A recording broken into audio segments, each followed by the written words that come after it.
Let's talk to the Executive Director of the Henry Jackson Society, Alan Mendoza. Welcome to the show, Alan. Hello, Kevin. Your feelings, what do you think will happen to Shamima Begum? We'll discuss whether or not she should come back in a moment, but we're not quite sure what is going on with the encampment that she was in, or indeed any of the encampments. There's one narrative seems to suggest that basically the soldiers have all left, and so the internees, the residents of Shamima's tent city, have just wandered out if they want to. Well, the Syrian army has ceased to exist, so essentially anything that they were doing is now up for grabs. And you've seen that all over the place. You've seen it in the south, in the buffer zone with Israel. You've seen it with prison camps. They've just melted away back into the population as if they never existed, and 50 years of Assadism is over just like that. So we don't actually know what, of course, is happening on the ground. However, it does appear that Shamima Begum's lawyer has some clue about what's going on, because he's already said that he's preparing a new legal case. Because he thinks that now that Assad's regime is gone, there'll be a new human rights case for her to return to the UK. So clearly someone is in contact with her, and there is some communication going on. Yeah, his name, I assume it's his, is Tasneem Akunji. What do you feel about her coming back? Because, first of all, I've been told by, security experts that she would have to be watched literally round the clock on a quite heavy basis, and that the bill for that alone would come to more than £1 million a year. So they say, and I tend to agree, that, don't be fooled by her new innocent Western act. She no longer wears the hijab and all that. She dresses in Western clothes, baseball caps, and says, "Oh, I was a kid, I made a mistake, please let me come home." I believe that's an act. I believe she's a terrorist and she's a threat to this country. What do you feel? Well, that's been my position all along. I didn't believe the conversion, as it were. We all have terrible sympathy, of course. She did go as a child, but she stayed as an adult. She was very willing to participate in the excesses of the Islamic State right until the end, and would have still been there quite happy living there had, of course, they not been defeated militarily. So I was very satisfied as well that successive governments stuck to their guns, refused to allow her back, and, of course, won their cases through all the courts in this country. So I think justice was certainly done. It was seen to be done. A verdict was rendered, and I see no reason to change that now. One could argue, actually, that given who might end up running Syria, she might find it quite pleasant to be back in the caliphate. That's true, yes. It's her dream home. But generally out there, Alan, you're the expert. What do you predict will unfold in the days and weeks to come? I mean, it looks to me as if the classic sort of Arab mosaic of tribal chaos may prevail. I don't think stability will be high on the agenda in the next couple of weeks. Do you? Well, it's a big ask to turn a country like Syria, which has been under the dead hand of the Assads for so long, into a functioning state that doesn't work on the same principle of repression and fear. Now, HTS, the proscribed terror group that's running the show right now, is not a large grouping. It probably has around 30,000 fighters. It's in a big country that isn't that much. It is totally unclear, firstly, where they sit, because we know that they were al-Qaeda linked. That's why they're on the proscribed terror list. They're claiming to be post-jihadists now. I've yet to meet one of those in real life, so it'd be interesting to see how that operates. But the reality is that there's a patchwork quilt of different groupings, ethnicities, religions, political viewpoints, and knitting that together is going to be, a gargantuan task. And, the evidence suggests from places like Libya that it's not going to happen, and that, in fact, what will end up happening is that, the country will get split up into rival fiefdoms. There'll be, sort of groups fighting one another. It'll be a civil war. And, of course, the great danger within all that is that there'll be another refugee crisis with people fleeing Syria into Europe. So we've got a whole set of, things to be concerned about. And from obviously this Syria stability case, the situation for people there, but also the knock-on effects, what that means for us in Europe as well. I think Syria had a curious kind of position in the setup out there in the Middle East. Obviously, the fall of Assad is bad news for Iran, which, of course, pretty much ran Assad. I mean, he was their man. It's bad news for Russia because Syria was Russia's pet state in the Middle East, so they've lost those power bases. But also, the fall of Assad, I think, isn't particularly brilliant news for the West either, is it? Because monster and tyrant though he was, his presence, his regime was a kind of stability. At least it made Syria a proper country. We have now lost that. So, in a sense, everyone is losing out now that Assad has gone and chaos is prevailing. Well, I mean, chaos was sort of prevailing beforehand because, as you pointed out at the start there, Russia and Iran were using that position to sow chaos in the region. And so, the problem with the Assad regime has always been that it's been too weak to sustain itself in modern times, in recent years, with Bashar al-Assad. His father was a different sort of figure in that regard. He was always needing to be propped up by other people, and therefore he was their plaything. So the regime was never actually stable. And, 10 years ago, we should have done what we said we were going to do, act against him with the red lines when he breached those with chemical weapons, and removed him at that point in time, and would have had a very different outcome, in my view.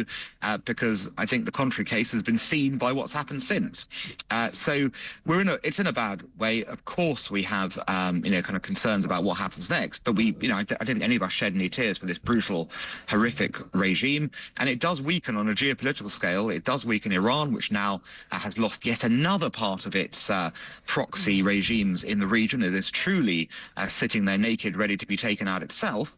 And of course, the Russians have lost their warm water Mediterranean port at Tartus, which of course means that it can't menace NATO in quite the same way it was doing beforehand. So there are, global implications for the West that are beneficial, but it could of course turn very sour depending on what happens next. Lest we forget, by the way, Alan, as an aside, 10 years ago, 2013, when Cameron, the then Cameron government, wanted to hook up with America to do something about Assad because he's, as Barack Obama so eloquently and pointlessly put it, because he didn't do anything, because Assad had crossed the red line in the sand by using chemical weapons on his own people.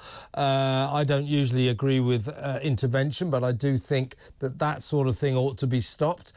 Cameron wanted to hook up with America to do something about it, and who organised Britain not being able to do that with a coalition in Parliament to block the government's move? It was Ed Miliband and Labour, wasn't it? Well, certainly Ed Miliband deserves some of the blame for what happened because he ratted out on a deal he'd made with Cameron. But I've got to say, the lion's share of the blame, in my view, was with David Cameron, because he called the vote in a very haphazard, shoddy way, where some of his MPs were unable to get back even from holidays. It was in the middle of August. He could have waited a week for them to come back. So it was a mess of a vote. He didn't whip people properly, and then crucially, he failed the leadership test. He did not explain to MPs and the general public, for that matter, what the purpose of this was and what the strategic reasons for doing it were, and what would happen if they didn't do it. And so as a result, he allowed wiggle room for Miliband to play his game as well. And I can well remember it, Kev. I remember when the vote happened, I was actually in a radio studio with Jeremy Corbyn, and both of us were actually flummoxed by the result.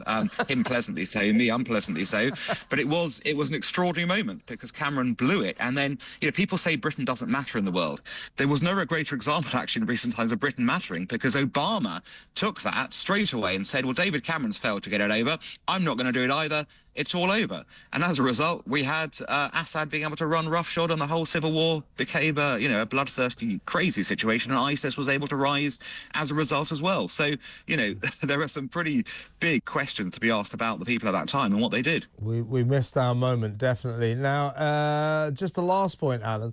reports today that Israeli tanks or forces were within 20 miles of Damascus. Israel's made no bones about the fact that it's been trying to bomb out Assad's and indeed ISIS's potential chemical weapons. The Americans have been bombing ISIS as much as they possibly can, again, to destabilize them, weaken them so that they can't seize power. But what about the Israelis? I mean, do you predict they will advance to Damascus? What are they playing at there? I would be very surprised if they went to Damascus, because that would be a very a move that they don't need to make in terms of kind of securing territory and also removing the chemical weapons. It would also put them in a very awkward position, I think, internationally, to be occupying the Syrian capital at this time, and would also crucially leave them in a position where they would have to have some responsibility for what happened next. Now, I'm not sure Israel would like to buy into yet more Middle Eastern problems. I don't think anyone wants to particularly buy into those problems. And while I totally understand what the Israelis are doing in terms of trying to protect their areas from potential encroachment by ISIS or other jihadists who have chemical weapons, and you can understand why they're trying to do that, for them to actually go to Damascus would be, I think, a big own goal. So I predict that this will be a preventative deployment that won't get that far, but will be there to try and safeguard the areas until something more with clarity emerges on the ground in Syria. And I think the Israelis are looking to work out who is going to come to power and what do they intend with Israel. Because, of course, if they're hostile, then the Israelis have every right to preemptively defend themselves from people who wish to destroy their state. So I think that will become clearer in the next week or so. I mean, to sum up, we are at a dangerous point here. Yeah, very dangerous. And you haven't, for example, we haven't discussed Turkey. Turkey's got its own axe to grind with the Kurds in the northeast of Syria. Of course, the Kurds have had an autonomous region as such there for some time, and the Turks would like to smash it. So we've got other countries looking to come over and do things as well. So it is a bit of a mess. It's a very dangerous situation. It's quite unclear how this ends. And I think everyone's going to have to be very vigilant and make sure that we are on top of the intelligence to go that way. Alan, what a pleasure to talk to you. Thank you so much for your time. Excellent. Alan Mendoza, Executive Director of the Henry Jackson Society. What do you think, I mean, about everything you were saying, but what do you think about Shamima Begum? Do you agree with me that she should not be allowed back here? We don't want her coming back here. That what they've been trying to do is to fight this case, to say she should come back to Britain and then she can fight her case. Once she gets back to Britain, she's kind of won. That's what she wants. We took her passport away. She's an ISIS bride. She picked her side. She made her bed, if you like. She can lie on it. You know, she was very heartless in her support of ISIS. Talked about seeing beheaded heads in waste paper bins, dead bodies all over the place. Very harsh, very hard-hearted. You know, and then suddenly, when she realised that she was stuck there in Syria, she suddenly got all Western and said, oh, I was just a little girl and made a mistake. I'm told, make no mistake, she's a terrorist. She's a threat. And if she comes back here, she'll be even more of a threat, and if nothing else, it will cost you and me and every taxpayer in Britain, you know, millions of pounds just to keep her watched. You're going to have to watch her around the clock. She'll be a threat to this country, and she'll cost this country a lot.